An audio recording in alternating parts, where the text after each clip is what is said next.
नमस्कार, स्वागत है आपका अपने YouTube channel online study centre में। और मेरा नाम है करण। तो जैसा कि आप सभी लोगों को पता है कि हमने अपना क्लास 11th का जो आपका सब्जेक्ट है फिजिकल एजुकेशन का, इसका न्यू कोर्स स्टार्ट कर दिया है, जो कि सेशन 2023 और 24 के लिए है। तो आज के इस वीडियो में आपको क्लास 11th का जो आपका सब्जेक्ट है फिजिकल एजुकेशन का, इसका चैप्टर जो आपका 4th है, विशेष आवश्यकता वाले बच्चों के लिए शारीरिक शिक्षा और खेल, ये जो चैप्टर है ये आज की वीडियो आपको कराने वाला हूँ, जो कि सेशन 2023 और 24 के लिए होने वाला है। ठीक है, यानी कि जो आपका न्यू सेशन है 2023 और 24 का, उसके अनुसार जो आपका न्यू सिलेबस है और उसके अनुसार जो आपका ये चैप्टर है विशेष आवश्यकता वाले बच्चों के लिए शारीरिक शिक्षा और खेल, ये आज की वीडियो में आपको कराने वाला हूँ। तो देखो, चैप्टर को शुरू करने से पहले आपको इस चैप्टर के बारे में थोड़ा बता देता हूँ कि चैप्टर में हम पढ़ेंगे क्या। तो देखो, विशेष आवश्यकता वाले बच्चे, ठीक है, आप यहाँ नाम से समझो। देखो, विशेष आवश्यकता वाले बच्चे मतलब ऐसे बच्चे जिनको कुछ स्पेशल आवश्यकता की जरूरत है। मान लो कि एक बच्चा तो होता है जो सामान्य होता है, ठीक है, लेकिन कुछ बच्चे होते हैं जो विशेष होते हैं, मतलब वो शारीरिक रूप से मानसिक रूप से असमर्थ होते हैं, ठीक है, सामान्य बच्चों की तरह नहीं होते, इसलिए उनको कहते हैं विशेष आवश्यकता वाले बच्चों। तो उनके लिए जो शारीरिक शिक्षा है, ठीक है, जो ये आपका शारीरिक शिक्षा है, उनके लिए शारीरिक शिक्षा का अर्थ किस प्रकार से है और उनके लिए खेल प्रतियोगिता का आयोजन किस प्रकार से किया जाता है, वो इस चैप्टर में हम पढ़ने वाले हैं। ठीक है, तो चलिए चैप्टर को शुरू करते हैं। तो देखिए, सबसे पहला हमारा टॉपिक आता है, क्या आता है, वो हमारा टॉपिक है अक्षमता यानी दिव्यांगता व विकार की अवधारणा, अक्षमता की अवधारणा। ठीक है, इसको समझते हैं क्या। देखो, मैं आपको पहले हेडिंग समझाता हूँ क्या है। आपको बिल्कुल देखो, बिल्कुल ध्यान से एक एक चीज को समझते हुए चलना, ताकि आपको पूरा चैप्टर आपको आसान भाषा में समझ में आ जाए। देखो, अक्षमता, देखो अक्षमता का मतलब क्या होता है, जो व्यक्ति सक्षम ना हो किसी कार्य को करने में, ठीक है, या इसको हम दिव्यांगता भी कहते हैं, जो व्यक्ति दिव्यांग हो। वह विकार की अवधारणा, अक्षमता की अवधारणा। ठीक है, इसमें हम ये पढ़ेंगे कि जो अक्षमता वाले जो बच्चे होते हैं, जो व्यक्ति होते हैं, उनकी क्या क्या अवधारणा। देखो, पढ़ते हैं। अक्षमता अर्थात क्षमता की कमी। ठीक है, ये आपको याद रखना है। अक्षमता मतलब क्षमता की कमी। यदि मान लो किसी व्यक्ति के अंदर कोई क्षमता नहीं है तो वो अक्षमता है, ठीक है, तो उसे हम कहते हैं अक्षमता। ठीक है, मान लो दो व्यक्ति है, मैं आपको उदाहरण देकर समझाता हूँ। मान लो हमारे पास दो व्यक्ति, एक व्यक्ति का नाम ए है और एक व्यक्ति का नाम बी है। ठीक है, एक जो ए व्यक्ति है, ये तो अपने सारे कार्य को संपन्न कर पाता है। मान लो इसको कहीं बाहर जाना है, कुछ भी काम करना है, आराम से कर लेता है। लेकिन जो बी व्यक्ति है, ये किसी भी कार्य को आसान से नहीं कर पाता। मान लो इसको कहीं बाहर जाना है, नहीं जा सकता, कोई स्पेशल काम नहीं कर सकता, मतलब थोड़ा सा जो शारीरिक रूप से जो है ये अक्षम है या फिर ये असमर्थ है। ठीक है, तो इन दोनों में फर्क है। ठीक है, व्यक्ति तो दोनों एक ही, व्यक्ति ये भी व्यक्ति ये भी व्यक्ति है, लेकिन ये सक्षम है शारीरिक रूप से मानसिक रूप से सक्षम है, लेकिन ये जो है असक्षम है, मतलब असमर्थ है। ठीक है, मैं आपको बिल्कुल उदाहरण देकर समझा रहा हूँ ताकि आपको समझ में आ जाए। ठीक है, तो देखो, अक्षमता का तात्पर्य किसी व्यक्ति की शारीरिक, मानसिक, बौद्धिक या विकासात्मक, संज्ञात्मकता, संवेदी या इनमें से किसी भी प्रकार की समस्या से है। ठीक है, अब देखो, अक्षमता का तात्पर्य मतलब अक्षमता जो है उसका मतलब किस चीज से। ठीक है, अक्षमता मतलब व्यक्ति किस चीज में अक्षम है। ठीक है, तो देखो, व्यक्ति शारीरिक रूप से, मान लो कि जो ए व्यक्ति है, इसके जो शारीरिक अंग है, मतलब देखो शारीरिक रूप से मतलब ये होता है, मैं आपको बिल्कुल आसान समझा रहा हूँ। देखो, शारीरिक रूप से मतलब ये होता है कि ये जो व्यक्ति है, हमारा जो ए व्यक्ति है, ठीक है, इसके पाँव हाथ वगैरह सब चीज सलामत है, तो ये हमारा शारीरिक रूप से समर्थ है। लेकिन जो बी व्यक्ति है, एक मान लो बी व्यक्ति का पाँव नहीं है, हाथ नहीं, किसी भी प्रकार का जो शारीरिक कमी है वो इसके अंदर है। अगला हमारा था मानसिक रूप से। ये जो व्यक्ति है हमारा मानसिक रूप से स्वस्थ है, लेकिन जो बी व्यक्ति क्या पता मानसिक रूप से वो असमर्थ है, तो ये भी हमारा अक्षमता आता है। ठीक है, बौद्धिक रूप से बुद्धि का विकास ना हो। ठीक है, बुद्धि का जो विकास ना होता। ठीक है, अब देखो, हमारा विकासात्मक, व्यक्ति का विकास ना हो, संज्ञात्मक, संवेदी या इनमें से कई प्रकार की समस्या से, मतलब बहुत सारी समस्या, जिससे हम कह सकते हैं कि जो व्यक्ति है, जो बच्चा है, वो असमर्थ है या फिर अक्षम है। ठीक है, जो व्यक्ति की कार्य क्षमता को बाधित करता है। ठीक है, आप मान लो कोई व्यक्ति असमर्थ है कार्य को करने में, तो उसका कार्य क्षमता में बाधा जरूर आएगी। ठीक है, अक्षमता जन्मजात व किसी दुर्घटना के कारण भी हो सकती है। ठीक है, आपको ये ध्यान रखना है, यदि आपसे एग्जाम में पूछा जाए कि अक्षमता के कारण क्या है, तो आपको बताना है कि अक्षमता जो है ना हमारा, वो जन्मजात, यानी कि मान लो जन्म से हो जाए। ठीक है, मान लो कोई बच्चा जन्म लेता है तो उसके अंदर किसी प्रकार की विकार हो, कोई दिक्कत हो सकती है, या किसी दुर्घटना कारण, मान लो आजकल आपने सुना होगा कि कहीं पे कोई एक्सीडेंट वगैरह हो जाता है, तो उसके कारण हो सकता है। ठीक है, मान लो कोई व्यक्ति गाड़ी चला रहा है, ठीक है, अब मान लो उस व्यक्ति का एक्सीडेंट हो गया, तो उस दुर्घटना के कारण क्या पता उसको चोट लग जाए, और जो चोट होगी वो क्या पता गहरी हो जाए, तो वो एक जो लाइफ टाइम तक, मतलब जीवन भर उसको चोट झेलना पड़ जाए या फिर उसको शिकार हो जाए। मान लो किसी व्यक्ति की दुर्घटना होगी, मान लो कोई बाइक एक्सीडेंट व्यक्ति का हो गया, ठीक है, तो मान लो उसका पाँव टूट जाए या हाथ टूट जाए, तो मतलब कुछ भी हो सकता है, ठीक है, तो ये दुर्घटना कारण भी हो सकता है, ठीक है। अक्षमता किसी व्यक्ति के जीवन काल में भी हो सकती है, ठीक है, अक्षमता जो है वो किसी व्यक्ति के जीवन काल में भी हो सकती है।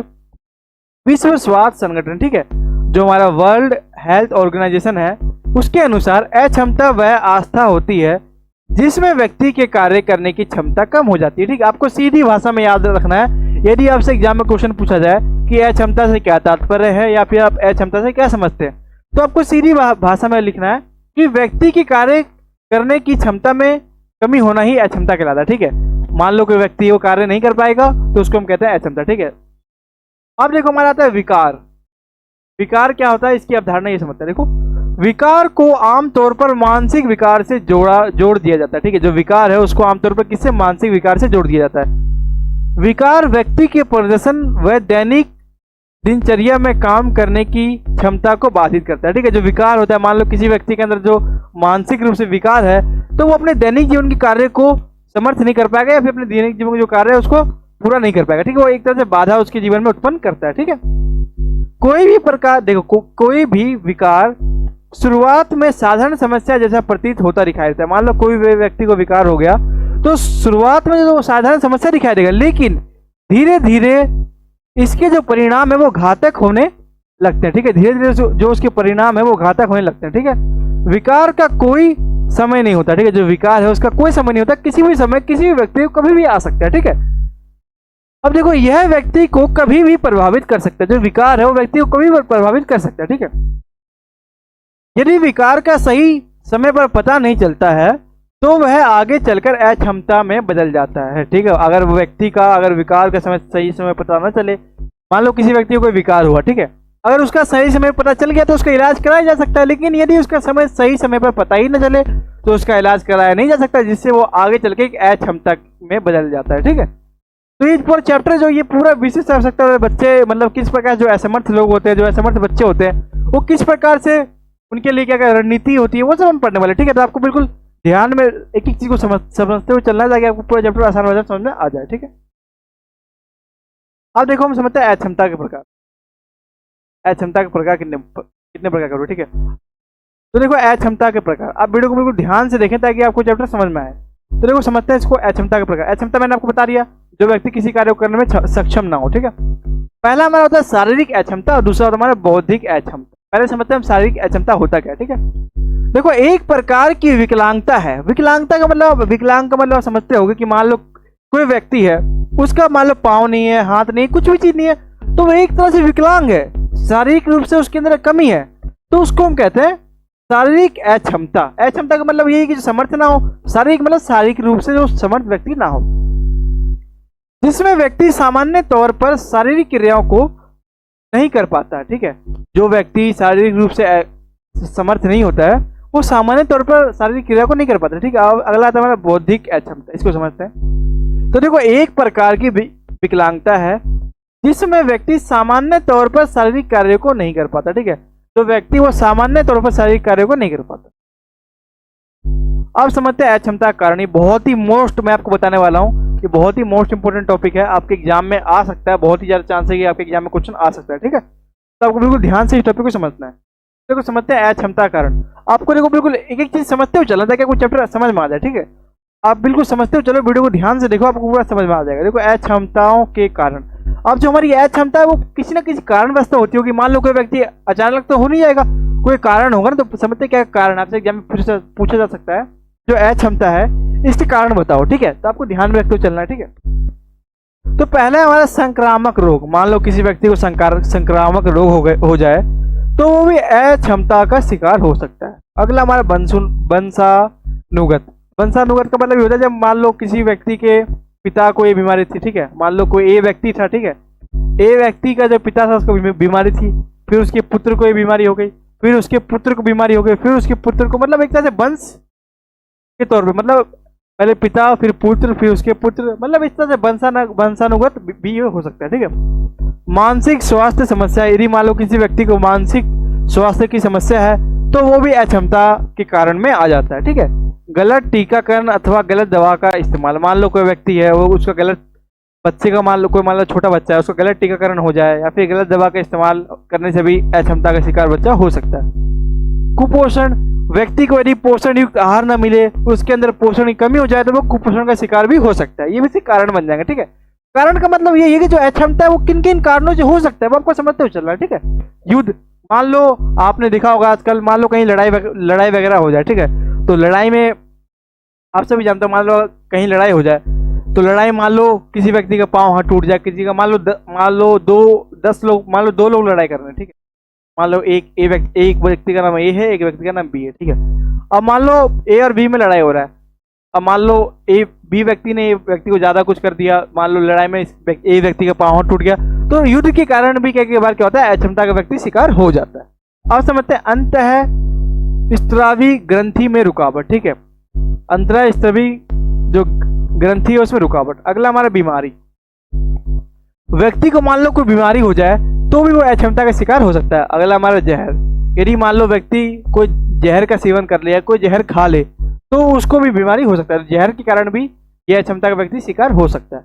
अगला हमारा नाभिकीय दुर्घटना, यदि व्यक्ति का नाभिकीय दुर्घटना हो जाए तो उसके कारण भी ये अक्षमता का शिकार हो सकता है। अगला हमारा नशीले पदार्थों का तथा हानिकारक तत्वों का इस्तेमाल, मान लो कोई व्यक्ति नशीले पदार्थों का सेवन कर रहा है, लगातार बहुत ज्यादा सेवन कर रहा है, तो उसके कारण भी वो अक्षमता का शिकार हो सकता है। अगला हमारा कारण आता है स्वास्थ्य सेवाओं में कमी, यदि व्यक्ति के स्वास्थ्य की सेवा में कमी है तब भी वो अक्षमता का शिकार हो सकता है। अगला हमारा शिक्षा की कमी, मान लो यदि व्यक्ति शिक्षित ही नहीं है, जागरूक ही नहीं है, कि उसको पता ही नहीं कि उसको क्या करना है, कब करना है, तो इस कारण भी वो अक्षमता का शिकार हो सकता है।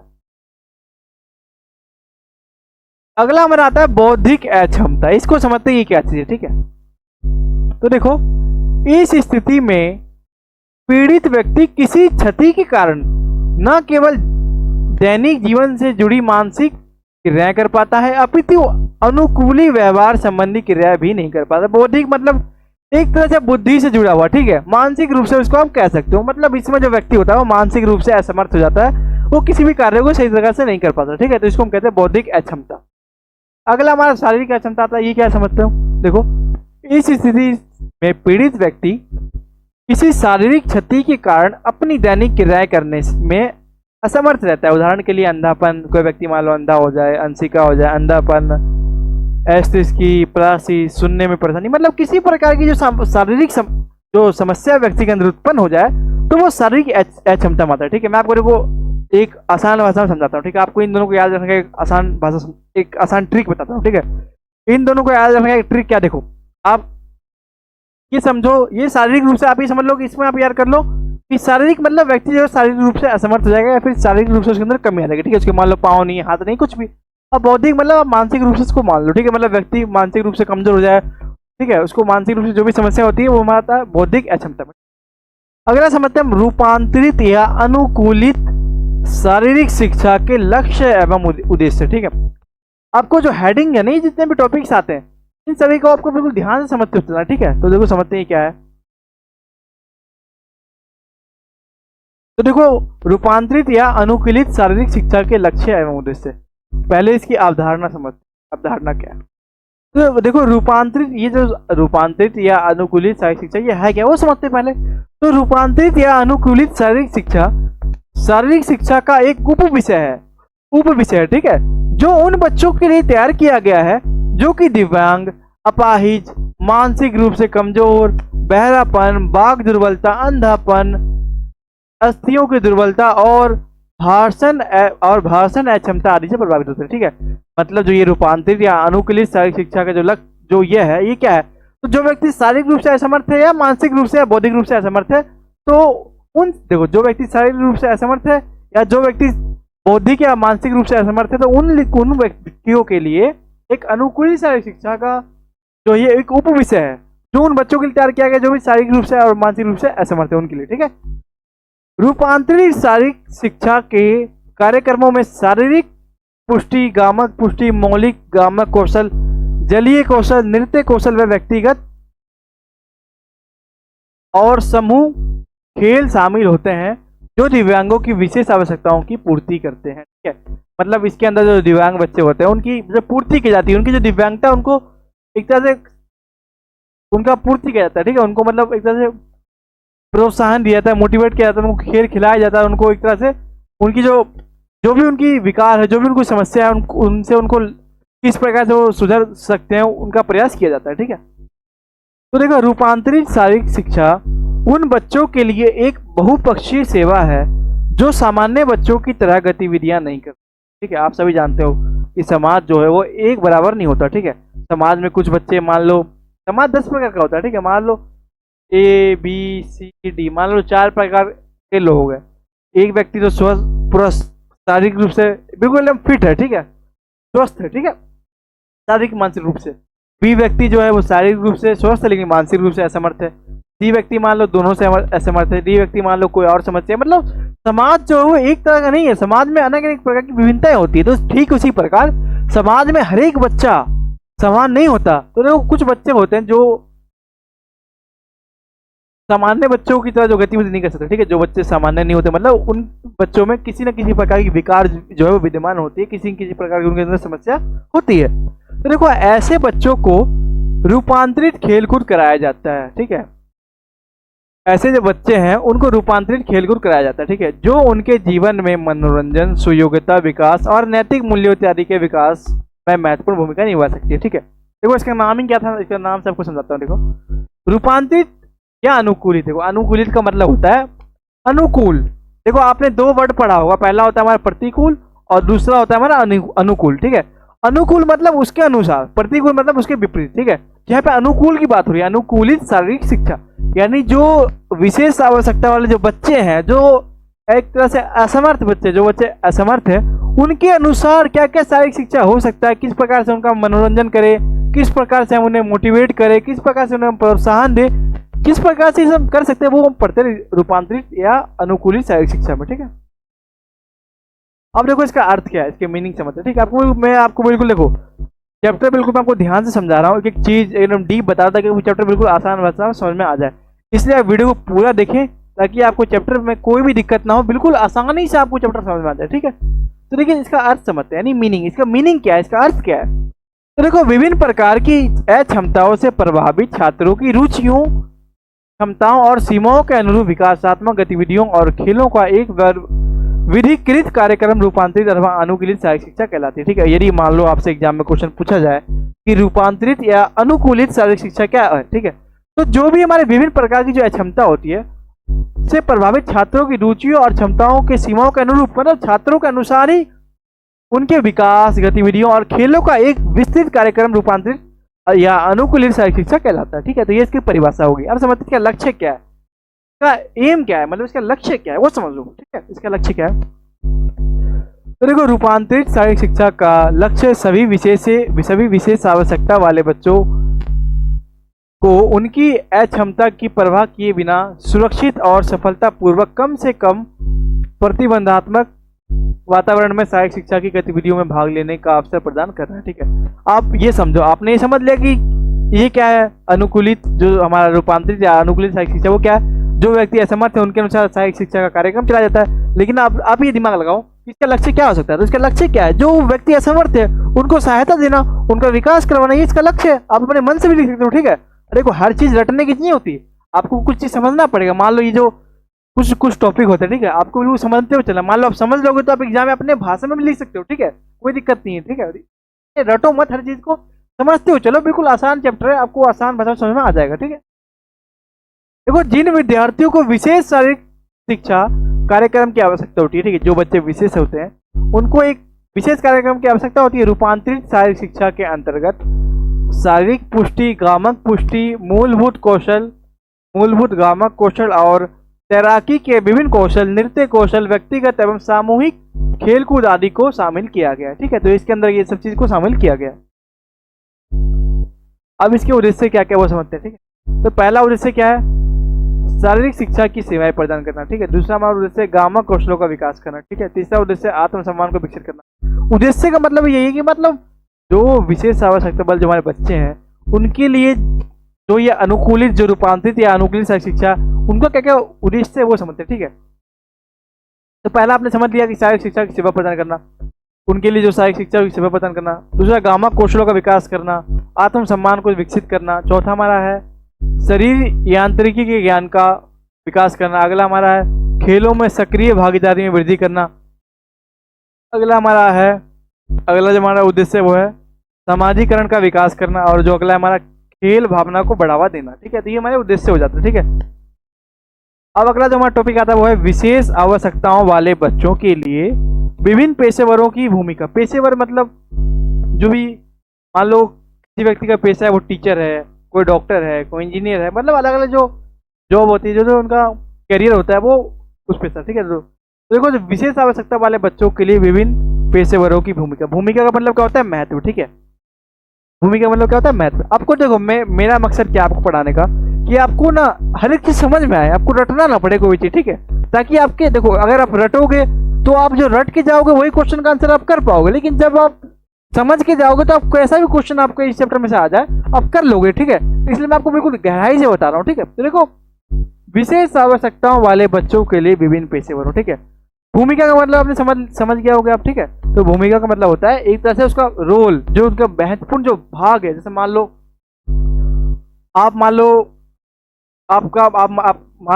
आपका कोई दोस्त है ए नाम का। ठीक है, और उसने आपकी मदद की। ठीक है, मान लो आपके दोस्त ने किसी काम में मदद की, तो उस काम में आपके दोस्त की भूमिका रही। तो उसी प्रकार जो पेशेवर हैं, जो शारीरिक शिक्षा के जो भी टीचर हैं, या फिर आप कह सकते हो जो विशेष आवश्यकता वाले बच्चों को जो ट्रेनिंग देते हैं, तो उनकी क्या क्या भूमिका है, उनके क्या क्या महत्व है बच्चों के लिए। ठीक है, तो इसमें हमारे आते हैं परामर्शदाता, व्यावसायिक चिकित्सक, भौतिक चिकित्सक, बाह्य चिकित्सक, विशेष शिक्षा शिक्षक और सहायक शिक्षा शिक्षक। ठीक है, अब हमें आपको बताऊंगा एक एक करके ये जो मैंने आपको बताया, अब हम एक एक करके समझेंगे कि ये सब चीज है क्या। ठीक है, आप वीडियो को ध्यान से देखते रहिए ताकि आपको चैप्टर समझ में आ जाए। ठीक है, मेरा मकसद यही है कि आपको समझाना। ठीक है, आपको रटवाना नहीं है, आपको समझाना हर एक चीज। ठीक है, ताकि आप समझ लो तो आप कैसा भी क्वेश्चन कर सकते हो। ठीक है, पहला समझते हैं परामर्शदाता, ये क्या होता है। ठीक है, आप देखो, आप बिल्कुल वीडियो को ना अब देखते रहो। ठीक है, देखने के बाद समझते रहो। आप बिल्कुल मतलब रटो मत, समझते हो अपने आप दैनिक जीवन में कैसे कार्य करते हो वैसे समझो कि हाँ भाई, मान लो विशेष आवश्यकता वाले जो बच्चे हैं उनकी क्या क्या समस्या हो सकती है, क्या क्या उनका समाधान हो सकता है। ये तो आम क्वेश्चन है, आप भी आराम से कर सकते हो। ठीक है, तो उसको रटो मत, हर चीज को आप समझो, समझ लोगे तो आराम से हर एक क्वेश्चन को आप कर सकते हो। ठीक है, देखो विद्यालय परामर्शदाता ऐसे विशेषज्ञ होते हैं। ठीक है, एक तरह से हम कह सकते हैं ये स्पेशलिस्ट होते हैं, एक विशेषज्ञ होते हैं जो प्राथमिक विद्यालय, माध्यमिक विद्यालय और उच्च माध्यमिक विद्यालयों में विशेष आवश्यकताओं वाले छात्रों के साथ काम करते हैं। आप भी स्कूल में जाते होगे। ठीक है, आप जब विद्यालय में पढ़ने जाते होगे तो आपका भी एक विद्यालय में रूम होगा जिसमें जो विशेष आवश्यकता वाले बच्चे हैं, आपके स्कूल में भी 2-4 बच्चे जरूर होंगे। ठीक है, सभी स्कूल में जो 2-4 बच्चे होते हैं जो विशेष आवश्यकता वाले होते हैं, तो उनके लिए एक जो सरकार है हमारी, जो दिल्ली सरकार है, कोई भी आप कहीं भी किसी भी स्टेट में रहते हो, ठीक है, तो जो सरकार होती है ना, वो वहाँ पे एक अलग स्कूल के अंदर एक रूम बनवाती है, मतलब एक प्रबंध कराती है टीचर होगा कि जो विशेष आवश्यकता वाले बच्चे उनका देखभाल करें, उनकी जो भी समस्या उनको समझे। ठीक है,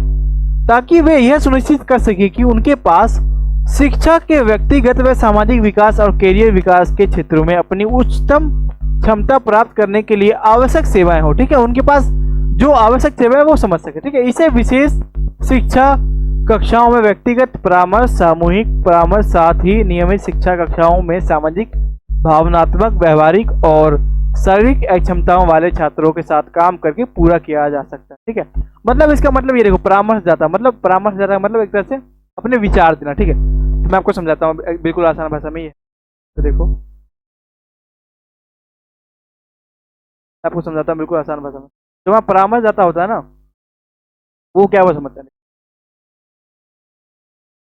तो देखो, परामर्शदाता है ना कि अपना विचार प्रकट करना। ठीक है, तो जो विद्यालय होता है उसमें मान लो, देखो आपके विद्यालय मान लो 2000 बच्चे हैं। ठीक है, 2000 बच्चे हैं। ठीक है, 2000 बच्चों में से मान लो 20 या 30 बच्चे होंगे ऐसे जो बोल नहीं पाते होंगे, या किसी भी प्रकार की जो उनकी समस्या होगी, वो असमर्थ होंगे, तो उनके लिए जो सरकार है वो एक अलग से टीचरों का आयोजन करवाती है, जो अलग से उनके लिए कमरा होता है, उनके लिए टीचर होते हैं, ताकि वो जो टीचर उनके लिए, मान लो इनके लिए एक टीचर आया। ठीक है, ए नाम का एक टीचर आया। ठीक है, ए व्यक्ति टीचर आया, तो वो इन बच्चों के साथ समझेंगे, सीखेंगे कि इन बच्चों को क्या क्या समस्या है, इनकी समस्या को दूर करने का प्रयास करेंगे। ठीक है, तो ये होता है हमारा परामर्शदाता। अगला हमारा आता है व्यावसायिक चिकित्सक। एक व्यावसायिक चिकित्सक विशेष आवश्यकता वाले बच्चों की सूक्ष्म गामक कौशलों से संबंधित क्रियाएं जैसे खाना खाने, कपड़े पहनने, नहाने, स्वयं को संवारने आदि में सहायता करता है। ठीक है, व्यावसायिक चिकित्सक, ठीक है, ये एक तरह से व्यवसाय के रूप में होता है, चिकित्सा की जाती है। वह खेल में भाग लेने व दूसरों से विचार विमर्श करने में बच्चों की सहायता करता है। वह बच्चों की नियमित रूप से स्कूल में सामंजस्य स्थापित करने में भी मदद करता है। ठीक है, बनाता है व्यावसायिक चिकित्सक।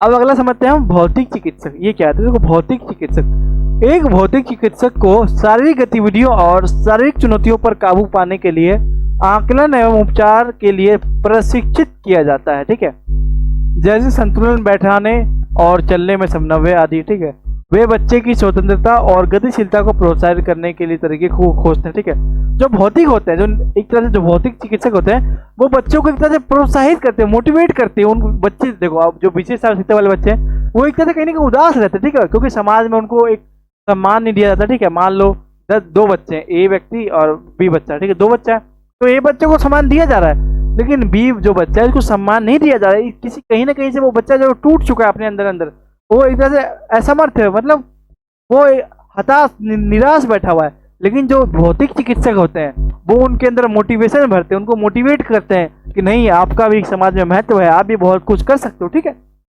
एक भौतिक चिकित्सक विशेष उपकरणों की सिफारिशें करने में भी मदद करता है। ठीक है, वह क्रियात्मक गतिविधियों को बढ़ावा देने में और उनकी जरूरतों के अनुसार प्रत्येक बच्चों के लिए विशेष व्यायाम योजना तैयार करता है। ठीक है, जो हमारे उनकी जो बच्चे होते हैं, ठीक है, जो उनकी जरूरतों के अनुसार प्रत्येक बच्चों के लिए विशेष व्यायाम योजना तैयार करता है। ठीक है, तो ये सब किसका काम होता है?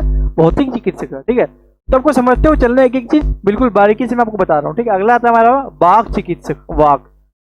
वाक यानी भाषण चिकित्सक। एक देखो, जो वाक यानी भाषण चिकित्सक एक प्रशिक्षित मेडिकल प्रोफेशनल होता है जो बच्चों के कई तरह के मौखिक विकारों जैसे निगलने में परेशानी, गामक कौशल, भाषण समस्या और संज्ञात्मक भाषाई स्थितियों में भाषा में मदद करता है। ठीक है, स्थितियों और भाषा में मदद करते हैं। ठीक है, अब देखो नाम से समझो। देखो, हर चीज को अगर आप नाम से समझ लोगे ना अपने लैंग्वेज में, क्योंकि आपको अपने लैंग्वेज में हर चीज को एक्सप्लेन करना आना चाहिए। ठीक है, आप रटो मत, आप अपने लैंग्वेज में समझते चलो। ठीक है, वाक चिकित्सक का मतलब क्या होता है? उपचार करना। ठीक है, उपचार करना किसी भी प्रकार से। और वाक यानी जो बच्चे मान लो बोल नहीं पाते हो, या फिर जैसे कि उनको मौखिक विकार हो, ठीक है, बोल ना पाते हो, तो उनके लिए चिकित्सक होता है वाक चिकित्सक। ठीक है, अगला जो है वो है हमारा विशेष शिक्षक। विशेष यानी स्पेशल टीचर, इसको पढ़ते हैं क्या है? तो देखो, एक विशेष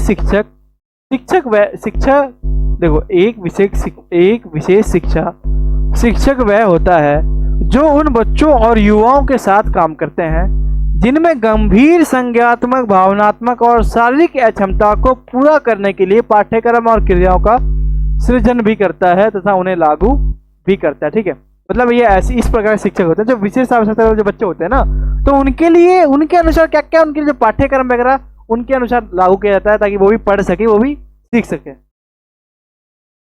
अब हम समझते हैं शारीरिक शिक्षा शिक्षक। आप सभी जानते होंगे जो फिजिकल एजुकेशन के जो टीचर होते हैं उनके बारे में। ठीक है, तो वो शारीरिक शिक्षा के शिक्षक विशेष आवश्यकता वाले बच्चों के लिए ऐसी शारीरिक क्रियाएं उपलब्ध कराते हैं जो उनके दबाव, तनाव, चिंता और कार्यक्रम संज्ञात्मक कार्यों और शैक्षणिक प्रदर्शन में सुधार करने में बहुत प्रगतिशील भूमिका निभाते हैं। बहुत ही प्रगतिशील भूमिका निभाते हैं। आप समझो ये क्या है? देखो, तो जो हमारे शारीरिक शिक्षा के जो शिक्षक होते हैं वो क्या करते हैं पता है? तो वो बच्चों को खिलाते हैं। ठीक है, मान लो 10 बच्चे हैं जो असमर्थ है या फिर वो विशेष आवश्यकता वाले बच्चे हैं। ठीक है, ये 10 बच्चे कैसे? विशेष आवश्यकता वाले। ठीक है, तो जो टीचर होगा, मान लो जो हमारा टीचर है, तो टीचर शारीरिक शिक्षा का है, तो वो उनको खिलाएगा, उनके अंदर रुचि, ताकि बच्चे खेलेंगे तो उनका मन बहलेगा, और मन बहलेगा तो उनके अंदर चिंता जो है, दबाव जो है, वो कहीं ना कहीं कम होगा। ठीक है, सामाजिक कौशलों और सहयोगी समूह कार्यों को शारीरिक शिक्षा की अलग अलग क्रियाओं द्वारा बढ़ाया जा सकता है। ठीक है, तो ये था हमारा क्लास 11th का फिजिकल एजुकेशन का चैप्टर 4। वीडियो अच्छा लगा तो वीडियो को लाइक करें, दोस्तों के साथ शेयर करें। चैनल पर नए हैं तो चैनल को सब्सक्राइब करें, बेल आइकन पर क्लिक करें, और कोई भी डाउट हो तो कमेंट करके जरूर पूछें। Thanks for watching. जय हिंद, जय भारत।